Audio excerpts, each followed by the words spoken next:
Tá preparado? Se não tá, então fica, porque hoje a gente vai trabalhar a lei de abuso de autoridade. É uma lei das mais importantes e ela é matéria obrigatória em todos os concursos de carreira policial. Então você aí que quer ser policial penal, civil ou militar, você tem que estar por dentro dessa lei. E hoje a gente vai destrinchar ela do primeiro artigo até o último. Então cola comigo, vem aqui que o sucesso é certo. Vem! Fala caçadores, meu nome é Silvio Júnior, eu sou estudante de concurso público assim que nem você e hoje eu tô aqui para agregar um máximo de valor na sua vida.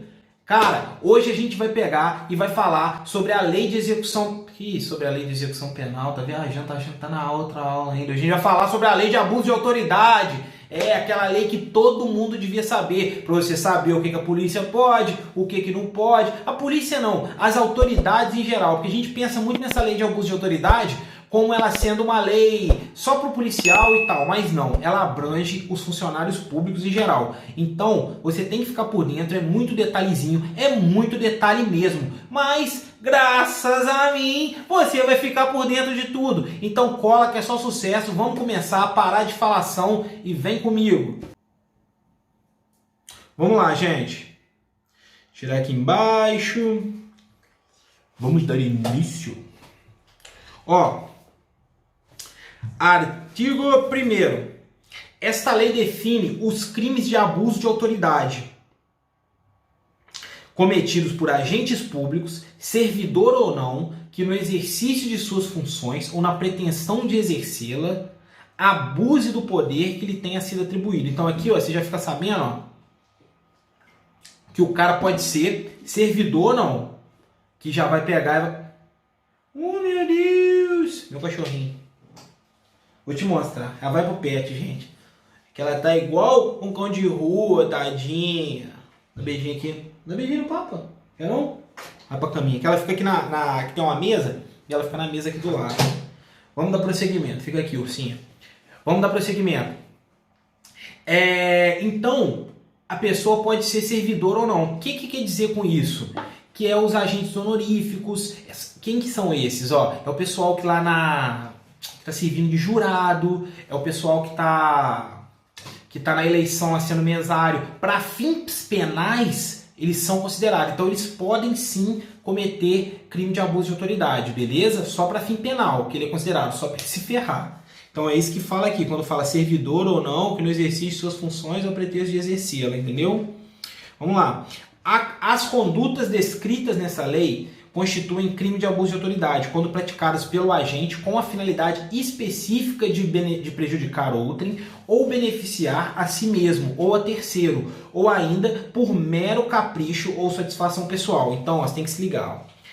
A lei de abuso de autoridade, o crime de abuso de autoridade só vai ser realizado se tiver finalidade específica. Ou seja, o que quer dizer aqui? Ele tem que ter o dolo específico, tem que ter o animus necandi, aquela finalidade específica, aqui, ó, específico, ó, de prejudicar outrem, então de prejudicar outra pessoa ou beneficiar a si mesmo ou a terceiro, ou ainda por capricho, porque ele quer, entendeu? Ou satisfação pessoal. Então ele tem que ter a finalidade específica. E com isso a gente tira o que daqui já de cara? Ele tem que ter um dolo específico. Ou seja, não existe crime de abuso de autoridade culposo ou com dolo eventual. Dolo eventual é o dane-se. É quando você assume o risco de fazer. É tipo assim, dizer que o policial...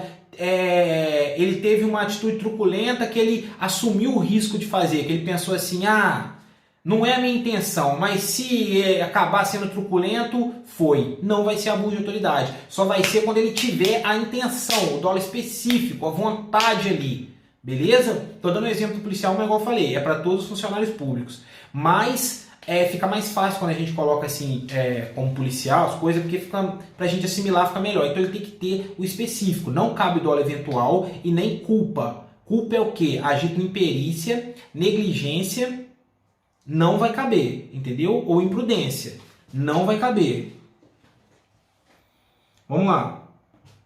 A divergência na interpretação da lei ou na avaliação de fatos e provas não configura abuso de autoridade. Isso aqui é o quê? É a vedação ao crime de hermenêutica. Hermenêutica significa o quê? Você deve estar me perguntando esse nome doido. Hermenêutica é o seguinte, é a interpretação que as autoridades que podem pegar, que tem que fazer alguma interpretação da lei, se elas fizerem essa interpretação de forma errada, não vai ser considerada crime de abuso de autoridade. Tipo assim, um juiz. O juiz não interpreta, no caso concreto lá, chega lá, ele vai julgar aquilo ali, vai ver as provas, vai ver o contraditório, ampla defesa, e no final ele vai julgar, vai ver, vai dar a decisão, entendeu? Hermenêutica é esse. Não pode dizer que ele cometeu um crime de abuso de autoridade porque ele julgou de uma forma diferente, entendeu? Desde que não tenha nenhum julgado, alguma súmula vinculante dizendo o contrário. Porque, tipo assim, digamos que tem uma súmula dizendo que o juiz, naquela situação ali, matar não é crime. Mas o juiz, pelas provas, tudo acha que foi e vai botar. Não vai poder ele alegar crime de hermenêutica. Por quê? Ele não pode ir contra uma legislação. O crime de hermenêutica é desde que a situação dê margem para interpretação, a autoridade competente para fazer aquela interpretação, ela não vai poder ser julgada ou dizer que ela cometeu algum crime pela interpretação, pelo que ela entendeu daquilo ali, desde que seja atributo da função dela, igual o delegado. O delegado, às vezes, ele pode aplicar o princípio da insignificância, o princípio da bagatela, se for de pequeno valor, entendeu? Liberar o cara. Ele fez um julgamento próprio. Ele pode fazer isso. Beleza? Foi atribuição. Não vai poder dizer, ele cometeu um crime, ele soltou o cara, ele deixou de prender o cara, ele está prevaricando. Não, porque cabe a função dele. Entendeu? Isso é que é. Então, a divergência na interpretação de lei ou na avaliação de fatos e provas não configura. Vamos lá. Artigo 2º. É sujeito ativo do crime de abuso de autoridade qualquer agente público, servidor ou não, da administração direta, indireta ou fundacional de qualquer dos poderes da União, dos Estados, do Distrito Federal, dos municípios e territórios, compreendendo, mas não se limitando a servidores públicos e militares ou pessoas a eles equiparadas, membros, aqui está falando todo mundo que vai poder cometer o abuso de autoridade, membros do Poder Legislativo, membros do Executivo, membros do Judiciário, membros do Ministério Público, membros dos tribunais ou Conselho de Contas. Parágrafo único. Reputa-se agente público para os efeitos desta lei todo aquele que exerce, ainda que transitoriamente ou sem remuneração, por eleição, nomeação, designação, contratação ou qualquer outra forma de investidura ou vínculo, mandato, cargo, emprego ou função, em órgão ou entidade abrangido pelo caput desse artigo. Beleza? Tá especificando meio aí que mais pessoas vão entrar. Ó. Vamos lá. Artigo 3º. Ih, caramba. Os crimes previstos nesta lei são de ação penal pública incondicionada. Vocês já devem saber o que é incondicionada, né? Incondicionada é que independe de condição.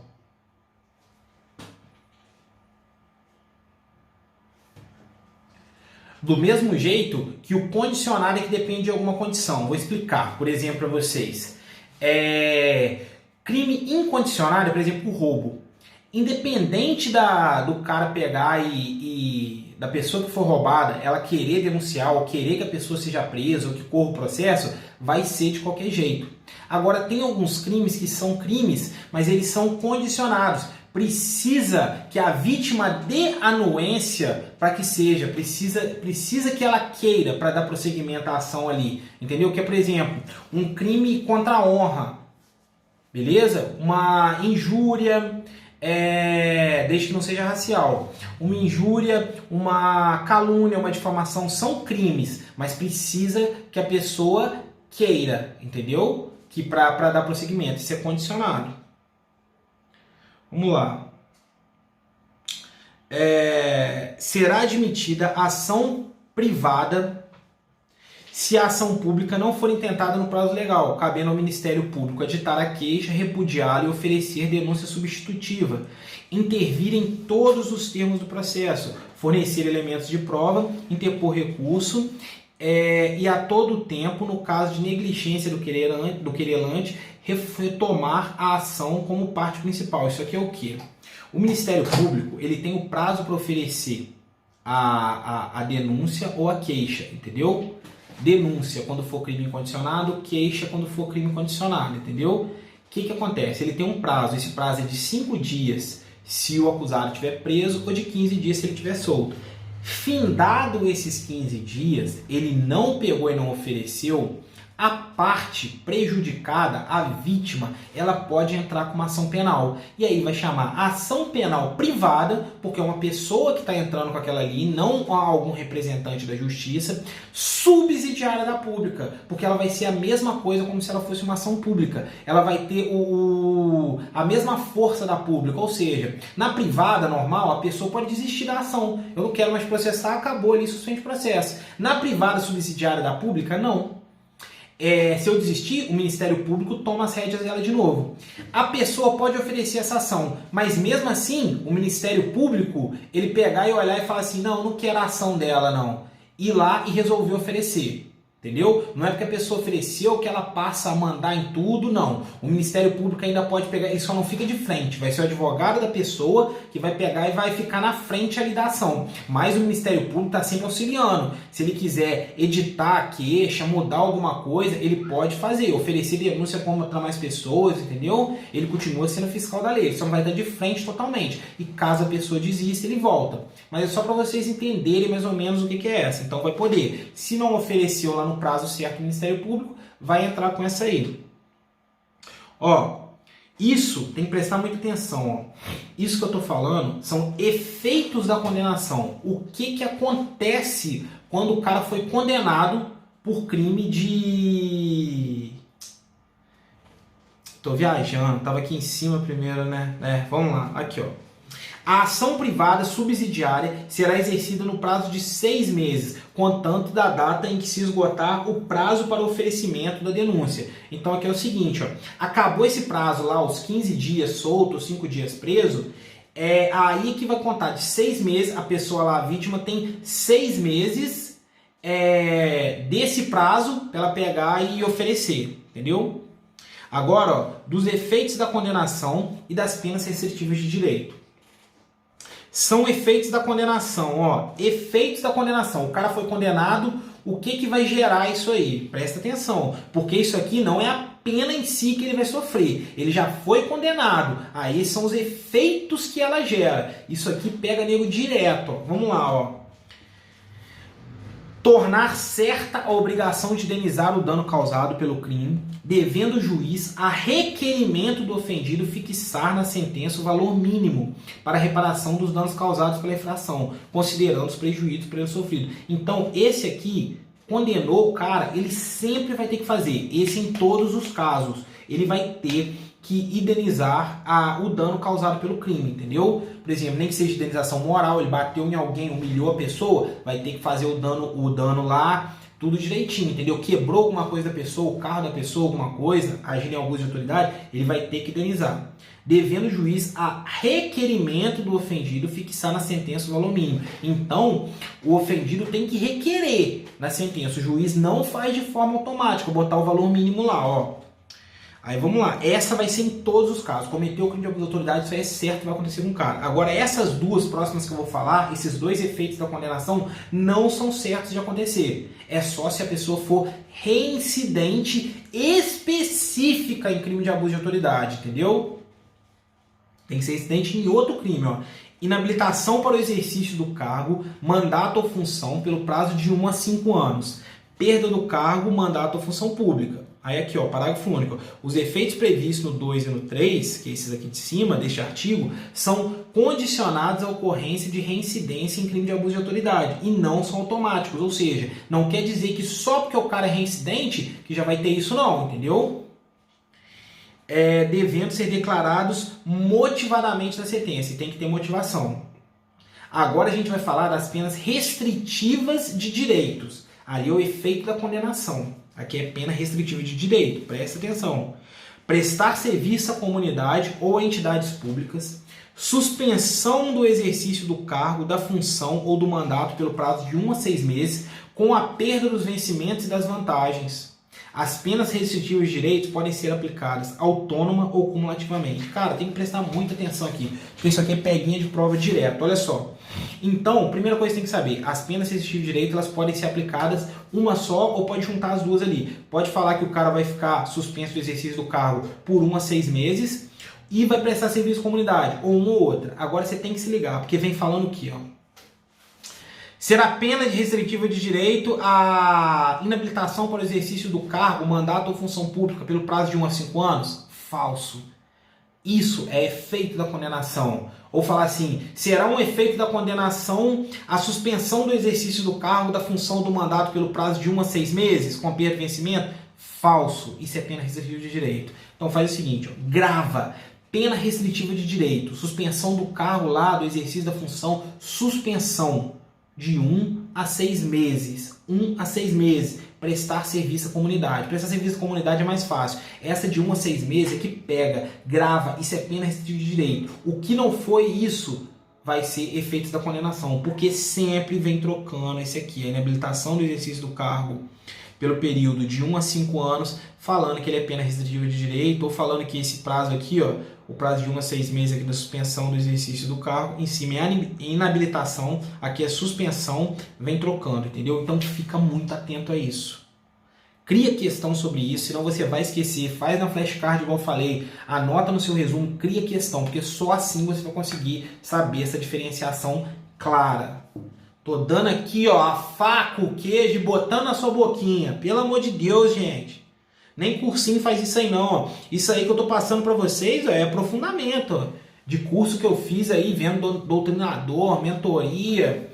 Então, vocês estão pegando só o filé do filé. Eu estudo isso aqui também, para poder falar mais aprofundado, entendeu? Vamos lá. Então vocês dão uma relevada aí que de vez em quando eu me perco. Das sanções de natureza civil e administrativa. Porque não tem só sanção penal, tem sanção civil e administrativa.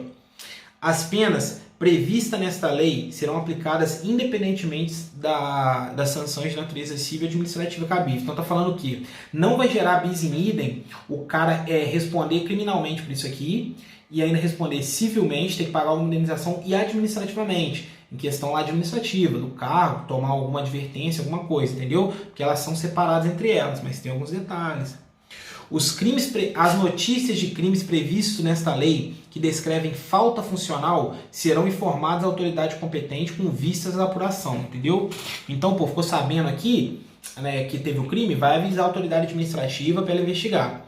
A responsabilidade, aqui é importante, as responsabilidades civil e administrativas são independentes da criminal, ou seja, pode condenar na administrativa e não na outra, na civil não, pode na civil e na outra não, elas são independentes. Não se podendo mais questionar sobre a existência ou a autoria do fato quando essas questões tenham sido decididas no juízo criminal. Então é tipo assim, elas são independentes, a civil, a criminal e a administrativa. Mas a autoria do fato, o cara já foi condenado ali na penal, já vai saber que ele já vai para civil e administrativo como sendo ele que fez aquilo ali. Não vai poder, tipo assim, ele ser condenado na penal e ser inocentado. Falar que na parte administrativa eles consideraram que ele não fez o crime e na penal considerar que ele fez. Não. Está dizendo o seguinte, ele foi condenado na penal, ele vai receber a pena dele ali, os efeitos ali, tudo do penal. Na administrativa já está decidido, é ele, não vai julgar um mérito para ver se foi ele ou não. Ele pode não receber pena nenhuma lá? Pode, porque elas não estão vinculadas. Ele pode não ter que pagar nenhuma indenização no civil? Pode, mas que foi ele já está decidido, é isso que está falando. Agora essa parte aqui ó, tem que prestar muita atenção, ó. Presta atenção, grifa aí já o oitavo. Faz coisa julgada em âmbito civil, assim como no administrativo disciplinar, a sentença penal que reconhecer ter sido o ato praticado em estado de necessidade, legítima defesa, estrito cumprimento do dever legal ou exercício regular do direito. Só que é o seguinte, ó, faz coisa julgada no âmbito civil. Poxa, Isso aqui tem até discussão doutrinária sobre isso, mas eu não vou aprofundar tanto com isso aqui não. Está falando que as excludentes de licitude, legítima defesa, estrito cumprimento do dever legal, exercício regular do direito e estado de necessidade, quando a pessoa age daqueles casos ali, vai fazer coisa julgada no cível. Mas tem alguns outros casos também que vai fazer, que é grava gente fina, fato inexistente e negativa de autoria. Gente fina faz coisa julgada no cível. Sempre que alguém na esfera penal foi inocentado lá, não foi extinta a punibilidade dele por fato inexistente, é assim que vem escrito. Aquilo não ocorreu, o fato não ocorreu, não existiu, ou negativa de autoria, não foi ele o autor, é diferente de ser inocentado.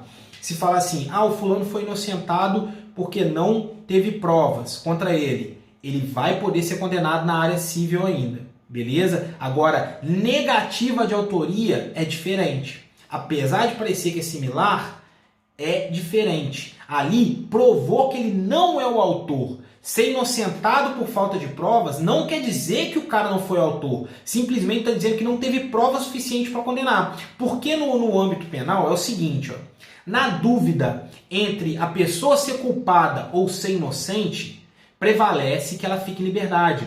Porque entende da seguinte forma, mais vale um culpado solto do que um inocente preso. É assim que se rege. Então, um monte de coisa prova que é ele, mas tem mais coisa que está gerando dúvida. Ele vai ser inocentado. Não quer dizer que ele não foi o autor, ele simplesmente foi inocentado. Então, grava. Fato inexistente e negativa de autoria, mais excludente de licitude, que é isso, estrito cumprimento do dever legal, exercício regular do direito, legítima defesa, entendeu? Não vai fazer coisa julgada no cível. Quando a pessoa for absolvida nesses casos, ele não vai ter que pagar a indenização, não vai ter como a outra parte cobrar alguma coisa dele no cível, beleza? Gente fina faz coisa julgada. Vamos lá. Dos crimes e das penas, artigo 9º. Agora vai falar mais dos crimes específicos, aqui não tem muito o que detalhar, o que tiver que falar alguma coisa eu vou e falo para vocês, mas aqui é mais ler mesmo. Decretar vai falar o que é os crimes, o que se engloba, o que se a pessoa fizer a conduta vai se englobar em abuso de autoridade. Mas esses aqui não é tanto não, mas o 8º ali que eu falei, é importantão, então vocês ficam de olho. Decretar medida de privação de liberdade em manifesta desconformidade com as hipóteses legais. Então, tipo assim, você pegar e decretar que o cara fique preso e está totalmente desconforme à lei, entendeu? Incorre na mesma pena a autoridade judiciária que, dentro do prazo razoável, deixa de relaxar a prisão manifestadamente legal, substituir a prisão preventiva por medida cautelar diversa ou conceder liberdade provisória quando manifestadamente cabível, deferir liminar ou ordem de habeas corpus quando manifestadamente cabível. Então, tá falando aqui também, ó, que não é só quando o cara decreta a privação de liberdade, ou o juiz também, que acontece muito, compra o juiz lá, aí o juiz vai e solta o cara, ou dá um habeas corpus quando não era, habeas corpus é para botar em liberdade, entendeu? Uma liberdade provisória. Então, nesses casos também vai entrar como abuso de autoridade, entendeu? Ó, artigo 10. Decretar a condução coercitiva de testemunha ou investigado manifestadamente descabida ou sem prévia intimação de comparecimento ao juiz. Ó, isso aqui tem que se ligar, ó. O investigado, ele nunca pode ser conduzido coercitivamente se for para o interrogatório. Pelo princípio da ampla defesa, ampla defesa não, pelo princípio do nemur denetur si detegere, que é ninguém obrigado a produzir provas contra si próprio. Nossa, falei bonito, hein? A pronúncia deve estar certa, mas é isso, eu sei escrever por causa da prova escrita, entendeu? Para delegado. Então, nesse caso, ó, o investigado, se for para ele prestar um depoimento, ele nunca vai poder ser conduzido coercitivamente. Agora, se for para outras coisas, ele pode. Se for para pegar e fazer alguma confirmação ou alguma perícia que vai ter que ter a presença dele, desde que ele não produza a prova contra eles, ele não pode ser obrigado, mas aí pode pedir, entendeu? Para fazer uma reconstituição dos fatos e tudo, mas ele tem que ser intimado previamente. E a testemunha, a mesma coisa. Tanto que fala aqui, ó, decretar a condição coercitiva de testemunha investigado manifestadamente descabível ou sem prévia intimação. de comparecimento ao juízo. É tipo assim, se eu te intimei e você não foi como testemunha, eu posso pedir a sua condução coercitiva. Agora, se eu nem te intimei e já mando te conduzir coercitivamente, não vai poder não, entendeu? Outro detalhe, se você já foi intimado, beleza? E você não foi, aí eu como delegado de polícia, eu já posso mandar lá e te trazer coercitivamente. Eu não preciso pedir autorização judicial para isso não, entendeu? Eu não preciso nem de invocar a teoria dos poderes implícitos para isso. O delegado já pode fazer de cara. Teoria dos poderes implícitos é tipo assim, é algumas atribuições que não são exatamente daquela carreira ali, rotineiras, mas que a pessoa pode exercer, entendeu? Que no caso é isso. O juiz é que decreta geralmente quem vai, mas nesse caso, poderes implícitos, poderes delegados implícitos, que não estão estritamente lá escritos, tipificados, mas que ele pode. Beleza? Ó, artigo 12. Deixar injustificadamente comunicar a prisão em flagrante à autoridade judiciária no prazo legal. Esse prazo legal aqui é considerado 24 horas, tá? Mas vocês não precisam saber isso não, que eu estou dando uma aprofundadinha a mais. Deixar também, ó, de comunicar imediatamente a execução da prisão temporária ou preventiva à autoridade judiciária que a decretou. Tipo assim, o delegado foi lá, o promotor pediu a temporária ou a preventiva do cara. Assim que realizou, ele tem que ir lá e comunicar ao juiz, entendeu? Deixar de comunicar imediatamente, aqui já é imediatamente, a prisão de qualquer pessoa e o local onde se encontra a família ou a pessoa por ele indicada, grava, porque isso aqui é imediatamente, pode vir colocando como 24 horas. A família ou a pessoa por ele indicada vai ser imediatamente, tá? 24 horas é aqui, ó, deixar de entregar ao preso em 24 horas a nota de culpa assinada pela autoridade com o motivo da prisão e os nomes dos condutores das testemunhas. A nota de culpa é dizendo quem que foi que conduziu, quem que é as testemunhas, o que que ele fez. Essa nota de culpa é em 24 horas, entendeu?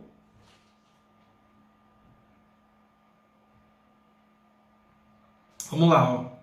Prolongar a execução da pena privativa de liberdade, da prisão temporária, da preventiva, da medida de segurança ou da internação, deixando sem motivo justo e excepcionalíssimo de executar o alvará da soltura imediatamente, após recebido, ou de prover a soltura do preso quando esgotado o prazo judicial, entendeu? Ou é você deixar de soltar o cara, ou passou o prazo a soltar ele depois, saiu o negócio, tem que soltar na hora, sendo domingo, feriado, sacou? Saiu lá, que o cara tem que sair, tem que sair.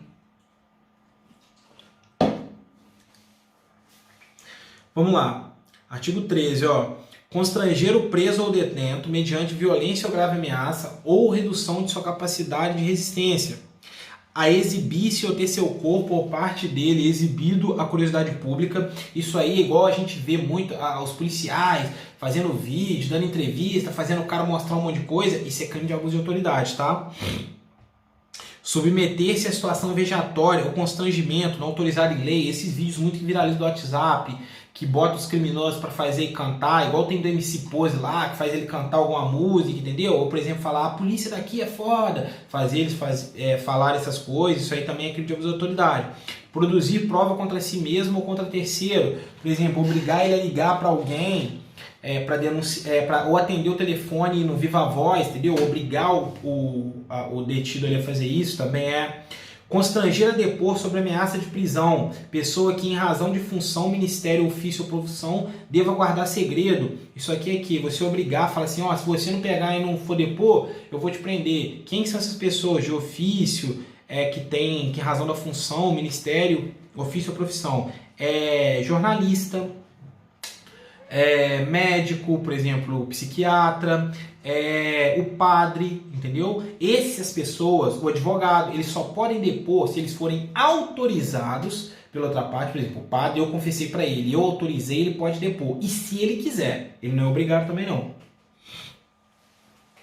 Incorre na mesma pena quem prossegue com o interrogatório da pessoa que tenha decidido exercer o direito ao silêncio ou de pessoa que tenha optado por ser assistida por advogado ou defensor público sem a presença de seu patrono. Então isso aqui é o seguinte, se a pessoa resolveu ficar em silêncio e você pega e continua fazendo o interrogatório, o delegado vai lá e continua fazendo as perguntas toda hora e o cara te falou, eu quero ficar em silêncio, o delegado comete crime de abuso de autoridade.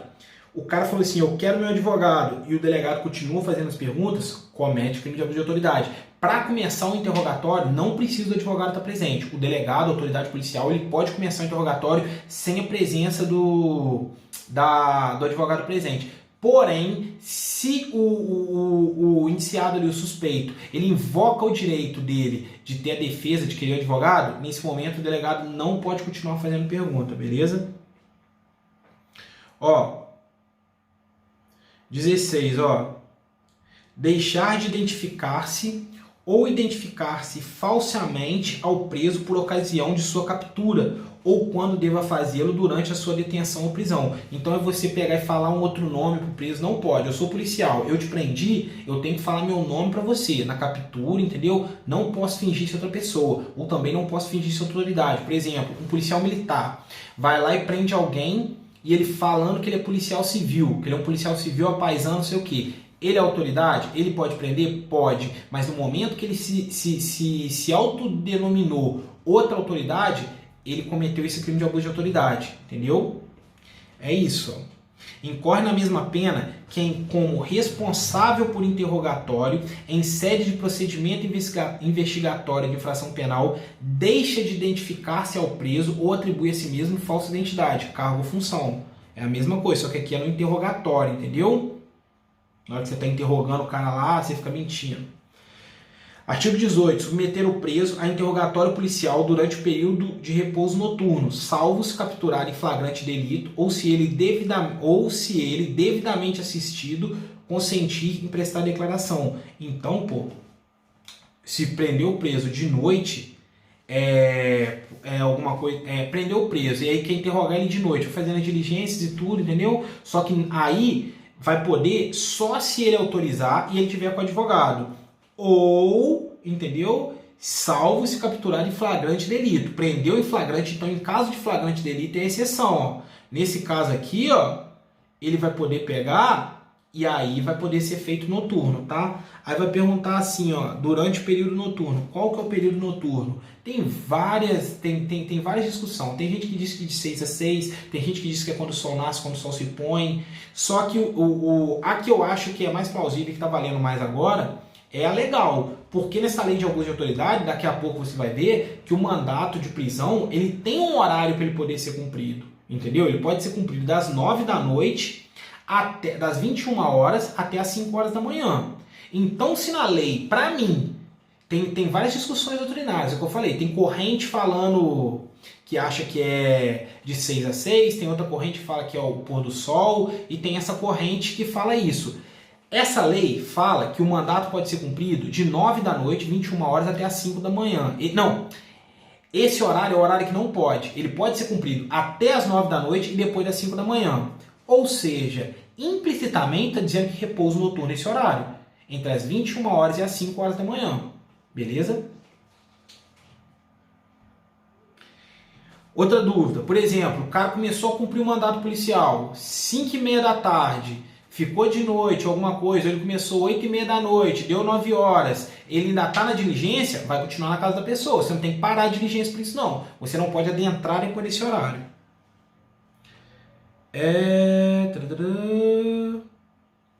Me perdi de novo.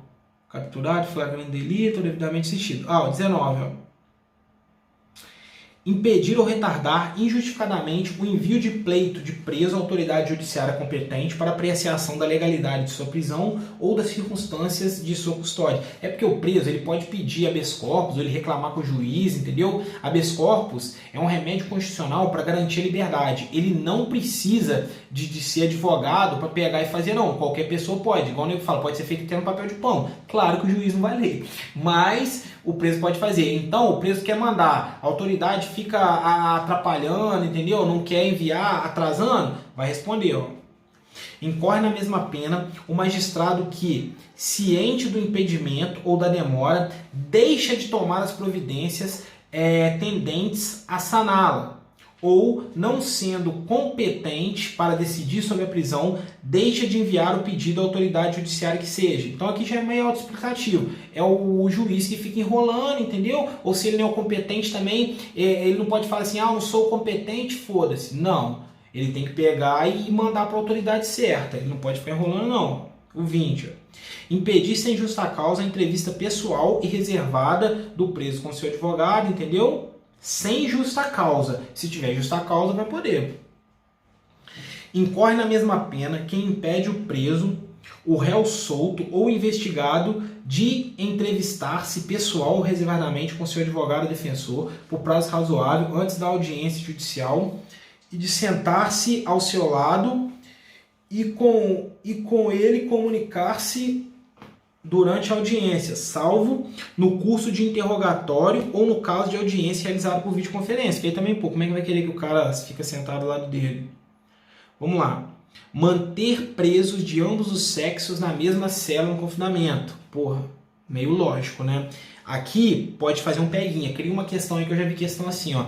Manter presos de ambos os sexos no mesmo conjunto arquitetônico. Aí pode. Como vocês viram na lei de execução penal, no mesmo conjunto arquitetônico pode ter penitenciária feminina e masculina. Não pode ser ali no mesmo negócio, no mesmo conjunto ali, ó, conjunto arquitetônico aqui, ó, uma aqui, o prédio aqui, não sei o que, um do lado do outro, assim pode. Não pode ter agente do sexo masculino trabalhando lá dentro, mas também na guarita, nas torres, vai ser agente do sexo masculino. Incorre na mesma pena quem mantém na mesma cela criança ou adolescente na companhia de maior de idade ou em ambiente inadequado, observado e disposto nessa lei. Beleza, autoexplicativo. Invadir ou adentrar clandestina ou astuciosamente ou a revelia da vontade do ocupante em imóvel alheio ou suas dependências, ou nela permanecer nas mesmas condições, sem determinação judicial ou fora das condições estabelecidas em lei. Isso aqui é quando a autoridade policial fizer, entendeu? Ou a autoridade geral. Entrar na casa dos outros sem um mandato e lá continuar. Se a pessoa faz isso sem estar exercendo a função, isso aí é invasão do domicílio. Outra curiosidade bacana, ó. O delegado, a sala dele chama gabinete. E por exemplo, para entrar ali, digamos que você está investigando um delegado alguma coisa, tem que ter um mandato. Porque se não tiver esse mandado, vai ser considerado como abuso de autoridade e violação de domicílio. Porque apesar de ser dentro de uma repartição pública, olha que legal, o gabinete do delegado é considerado domicílio. Então, para entrar ali, tem que ter mandado, beleza? Vamos lá, aqui. Incorre na mesma pena. Desse caput quem coage alguém mediante violência ou grave ameaça a franquear-lhe o acesso ao imóvel, entendeu? É você ameaçar a pessoa para entrar na casa dela. Cumpre mandato de busca e apreensão domiciliar após as 21 horas ou antes das 5. Ó, isso aqui também, ó. Então você entrar na casa dos outros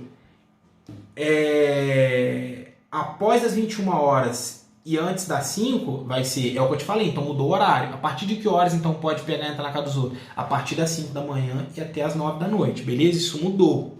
Se liga nisso aí. Importantíssimo.